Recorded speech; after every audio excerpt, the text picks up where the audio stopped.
Tatlong hinihinalang sangkot sa illegal na druga ang naaresto matapos masakote sa bypass operation sa barangay Patag, Caguindoro City nito lamang Abril 13, 2026. Kinilala lamang sa kanilang alias na si alias Upaw, 46 anyos, alias Rumi, 42 anyos, at Dixon, 46 anyos, ang mga suspek na pawang residente ng nasabing lugar.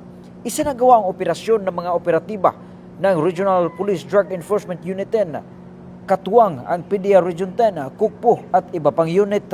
Nakumpiska mula sa mga suspek ang humigit kumulang 200 gramos ng hininalang shabu na may standard drug price na umaabot sa 1,360,000 pesos.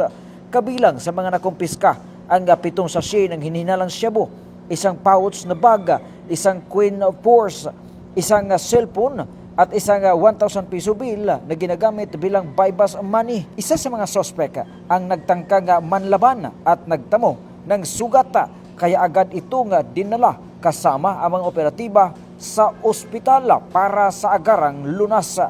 Kasalukuyang nasa kustodiya na ng Maharlika Detention Facility ang mga sospek habang inihanda na ang kasong paglabag sa RA 9165 at ang mga nakumpiskang ebidensya ay isinailalim na sa pagsusuri sa Regional Forensic Unit Region 10. Mula dito sa Campo Alagar, ako po ang inyong Police News Network Correspondent mula sa Regional Public Information Office ng Police Regional Office 10, Corporal Joel Lazaro Subsuban, alagad ng batas, tagataguyod ng Balitang Pulis.